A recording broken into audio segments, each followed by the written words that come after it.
So I'm loving the research, and I'm loving the data, and I'm loving the fact that the big consultancies are actually doing some of this research now for us. But our next speaker is from a university. She's from the University of Zurich, and it's Clara Weber. And I think that the little connection here, other than meeting for the first time today, is that Clara did a Master's in Environmental Psychology at Surrey University, I think about 20 years after I did mine. So welcome, Clara. Thank you very much. Thank you. So, hello everyone. Thank you very much for giving me the opportunity to talk about my latest research project on privacy in open plan offices. And the title of my talk is The Privacy Appraisal Model, Why Privacy Impairment Leads to Stress and Fatigue and What We Can Do About It. But first of all, I would like to introduce myself, because that will also explain the focus of my talk, because it's relatively research heavy. So I'm a senior research associate at the Zurich University of Applied Sciences. I work in applied psychology, and my focus is on work environments. And my research training is, as Nigel already said, in environmental psychology. I did my master's and soon will finish my PhD at the University of Surrey. But I also have a degree in architecture, so I bring in a very different angle than most psychologists. And over the last 6 years, I've been working in research institutions and consultancies in different countries. So, and I would like to use this talk as an introduction to our research project. And as we have quite a mixed audience today, I would like to talk you through all the different steps and why they were important to take them. And for some of you, that might be really basic stuff because it's a daily work. For others, it might be a little bit alien. So I try to keep it as relevant and interesting as possible for everyone. So my talk concerns privacy, and you might think, well, why is that an issue? Why should we care about privacy? And the short answer to that is because it's a pressing issue. So let's look at some of the evidence. I mean, the ones of you who work with clients might have experience that clients who work in open plan offices have raised privacy-related issues such as confidentiality. I certainly made that experience during my consultancy days with AECOM. And apart from our anecdotal experience, we also see it popping up in the media, and I'm aware the media is sadly very often reporting an open plan office in a very undifferentiated way. Talking very often about very bad open plan offices, but still it gives us some indicators of occupants' struggles. So I wouldn't dismiss it per se. And these two, that's one of a blog entry, employees need more privacy at work, and this other one is an article by The Guardian claiming that occupants' discomfort in the open plan is mainly due to the lack of privacy they have.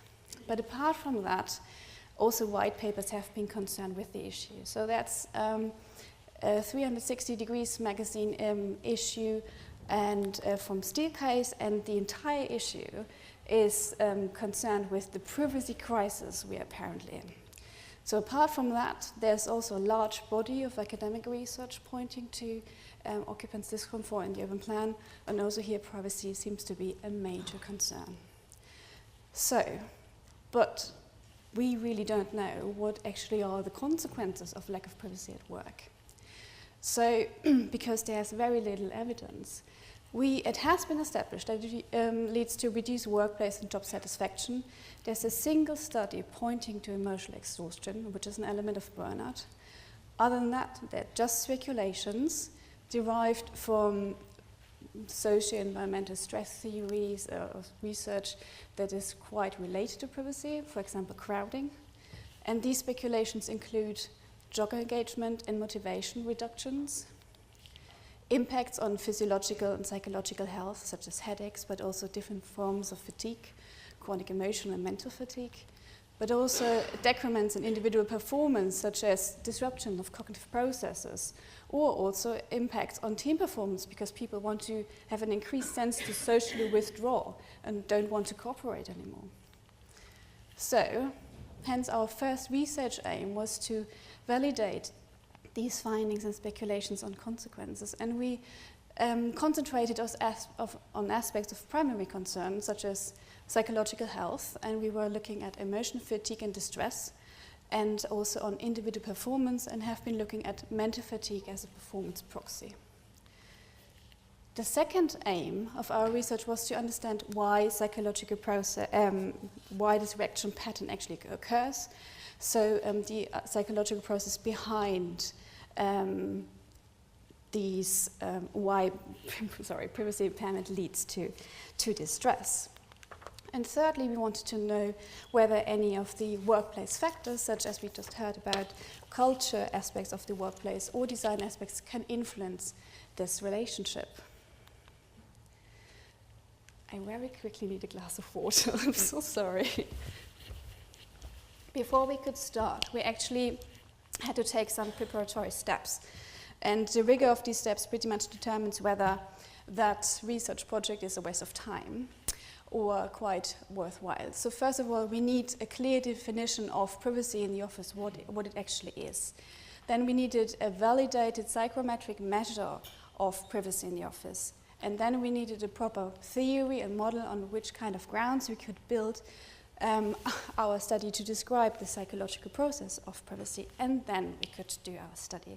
So very quickly we'll guide you through these points. But don't worry, I make it very quick. So, a definition of privacy.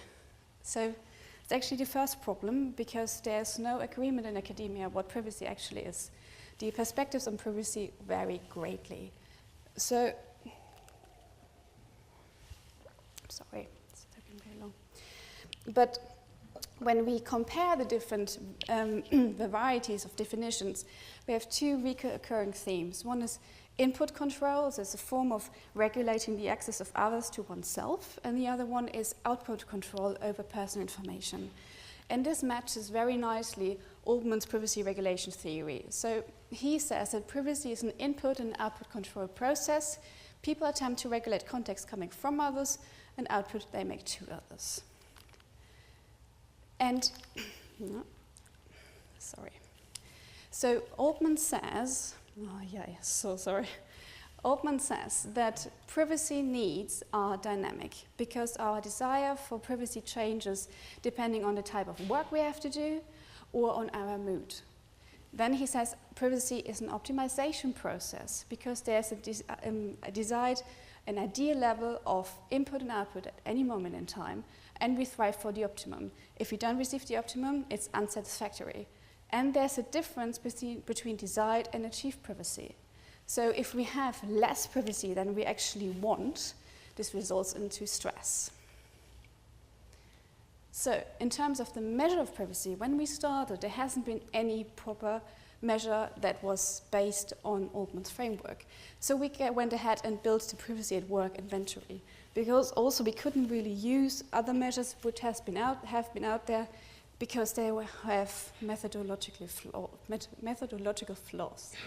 So features of this measure were the measure assessed the difference between a desired and achieved privacy in a given time frame.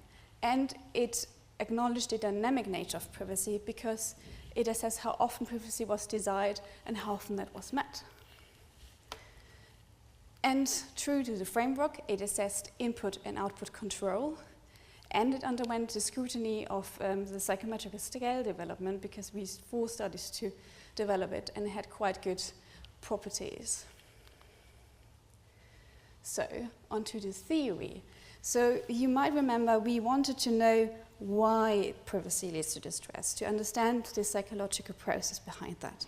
So, we combined Altman's theory with a transactional stress theory. And transactional is important in this context because the focus is not on the environment, it's on how the person appraises the environment. Okay, so in this kind of sense is how the person appraises an experience and interprets privacy, and that again will give us an answer to how the psychological process actually works. We call this the privacy appraisal model. And we propose 2 appraisal stages. The first one is what we just learned about Altman's idea about the difference between desired and achieved privacy. So it's called privacy needs achievement. In this privacy appraisal stage, we recognize, interpret, if we have enough privacy, if we have the level of privacy that we want. If that's fine, that's a good fit. If not, we might experience negative stress and annoyance. And then the second stage of appraisal comes in. It's called resource appraisal. And in this stage, we gather the information whether we can actually cope with the lack of privacy at the moment. If we feel we can cope, we can handle the situation, we can change the level of privacy and walk off, for example, then this negative stress turns into positive stress, a form of, we feel challenged maybe, but it's okay. And then this negative impact reduces drastically. But if that's not the case, if we have a very poor fit of decide and achieve privacy, where is it going? Yeah. And we feel we cannot do anything about it, we cannot cope, this then creates this very negative impact. So we hypothesized that if someone doesn't have the level of privacy that one desires, it leads to stress at work, emotional fatigue, mental fatigue, and workplace satisfaction. But in this study, it was very important to control for job demand. Job demand, as Charlotte already explained, is pretty much how much work you have to do, how fast you have to do it, and it's pretty obvious that this actually is a main contributor to stress and fatigue. But by controlling it, we can actually take the effect of job demand away and say, okay, this is the percentage explained by job demand on these outcome factors, and this is the amount of only privacy explains. Then we hypothesized, as I just said, that the coping, our resource appraisal, is actually the reason for why a lack of privacy leads to these outcome variables. And this triangular relationship is called mediation. Then we wanted to know if you remember the third research aim in terms of what kind of workplace factors can influence this relationship. The first, I will just present three. So the first one is variety of settings. Because in our world of consultancies, there's this belief that people who have access to a variety of settings can control the interpersonal access and therewith privacy. So, as an example, we probably all know what variety of settings means, but this is an example of AECOM Strategy Plus All-Gate Tower. Very nice variety of different settings to, for example, retreat. The second factor is autonomy, and Charlotte has mentioned that before. Location autonomy. It is obviously a variety of settings are only really useful and effective as if someone also has the autonomy to just use them as they please. So hence, we think this is a very important contributor to workplace design. And thirdly, we added protocols. Again, this came also up in the AECOM study we just heard. So protocols, you all might know what that is a set of agreed behavior, a set of agreed rules on how to use different settings properly.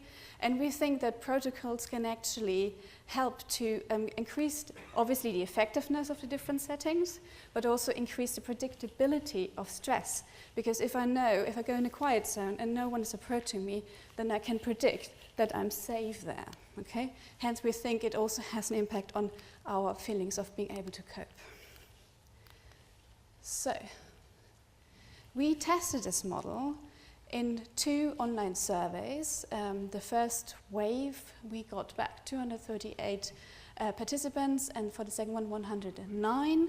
The sample was open plan, and was an engineering sector, open plan office occupants, and both samples were representative for the population in terms of gender ratio, job grade, and we used to analyze this hypothesis, we used structure equation modeling. And structure equation modeling is a bit more superior over hierarchical regression analysis because it can test the entire model at once as a whole, opposed to testing all of the different relationships individually. And it can then also account for interaction effects between all of these variables in the model. And for the mediation test, we used Hayes process tool using bootstrapping. It's the most advanced tool at the moment for this kind of analysis. So finally, the results. So we found that a mismatch between the need, the desired, and the achieved levels of privacy actually really predicts or leads to stress at work, emotional fatigue, workplace satisfaction, and also mental fatigue. And obviously, job demand had the most impact. We can see this here on the beta weights, had the highest impact. This is kind of an effect size on these outcome variables, but that was what we expected. By even taking this away, we found that up to 15% of stress and these other elements were due to privacy impairment. And I think that's quite high. And it's really nice because we could therefore firstly validate that one finding that pointed to that privacy impairment is linked to emotional fatigue, so an element of burnout. But we also found something new, that people who might feel cognitively worn out because they can't meet their privacy needs, and indirectly then links to performance. So, and then we also found that this mediation relationship, which I talked about, this actually is mostly a problem if people cannot feel that, if people feel they cannot cope with the lack of privacy, if they feel they cannot do anything about it. So resource appraisal is kind of the gatekeeper for privacy impairment to leading to stress. So now we actually also want to know, okay, what can we do about it? So what about the workplace factors? So we found that a variety of settings really is a key resource for people to meet their privacy needs. So occupants who rated the variety of settings high were significantly more able to meet their privacy needs. And obviously, protocols made this variety of settings much more effective. This is quite logical. So occupants who rated their co-workers to adhere to protocols were significantly more able to meet their privacy needs. As I said, logical. The other point is the feeling of coping, how that's impacted by the culture and the variety of, and the design. So the variety of settings actually had an impact on how people feel, if people feel able to cope with lack of privacy. So, and the same was for autonomy. And I think location autonomy in that sense that's a really interesting finding, because not even acting on it and not even getting up by being feeling intruded by others, but even knowing that I have the opportunity to get up already keeps stress levels down. And I think that's a quite interesting finding. And as a little add-on, we also did a longitudinal study where we looked at changes in the environment and in the culture of a variety of settings, autonomy and protocols, and whether that change is linked to people's experience of privacy on these 2 points, and if that then again has an impact on stress, emotional fatigue, mental fatigue, and workplace satisfaction, and it did. So this validation in a longitudinal study actually makes us quite confident that these interactions are, I will not say true, but have a certain, are meaningful. So the key take-home message, I would say, is firstly that privacy impairment isn't to be underestimated. It does have quite a severe impact on psychological health. We saw that. But what we can do about it is firstly to have a good workplace design with a variety of settings that can cater to these various personal, individual needs in terms of privacy. And that has to come with a corresponding workplace culture that actually allows people to empower them to use these settings and to find their private nook and niche whenever they want to.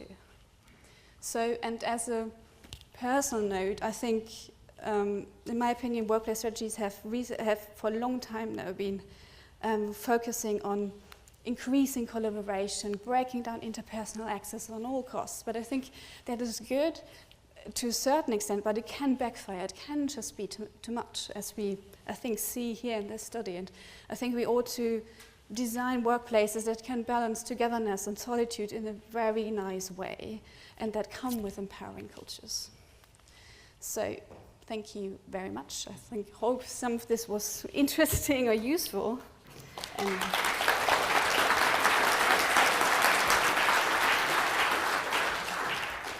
Clara, you'll be pleased to hear it was very interesting and very useful. Do we have any questions for Clara? One in the middle at the back. Hi, I'm Helen Wallace from the University of Exeter, and I'm sitting with a table of university types. One thing I'm interested in, that's particularly relevant to our sector, did your study include cellular workspace? And if so, does cellular workspace actually support privacy? Sorry, no, sadly did not include that. It was only focused on open workplaces, open plan offices, as the title already also says, and also the measure was only developed with samples occupying open plan offices. So it's the next step actually also in terms of scale validation to use this in other office environments and to carry on this research and to gather more data, because I expect that certainly might be the case, but then other elements of the work suffers because our job role is not necessarily only to work cognitively all the time by ourselves, but also to engage with our colleagues. I mean, I think it's quite interesting because the typical model of a cellular space has very limited opportunity for the whole resource to actually move. So if you're inundated with people coming at you all the time, even if you're in a cellular space, you can't get away from it. So I'd be really interested to understand, what the impact was in that kind of environment, because that's the battle we fight every day in our sector. Yeah, definitely, absolutely. I absolutely agree. I mean, for me, my learning on this is pretty much that also for myself, I think agile environments with who are really varied and where you're really empowered, you can do whatever you want pretty much, what suits your needs, and also what we saw with the AECOM study before, and it's so very individual, how you perceive the environment, what your needs are, and how you meet them. So I think if you have a really varied and open plan office with so many different settings, I think that's pretty much the key. Well, I think you've got your next research project there, haven't you? I mean, this is very much focused on the modern office layout, but as being pointed out, it's a big discussion in the academic arena, as we all know. Just to clarify for me, when you talked about the work settings variable, was that perceived or did you measure it? No, it's all perceived. So again, that's obviously a limitation with all of the studies, but that's definitely also an element for further studies to include. Yeah. Other questions? Okay, in that case, we can thank Clara.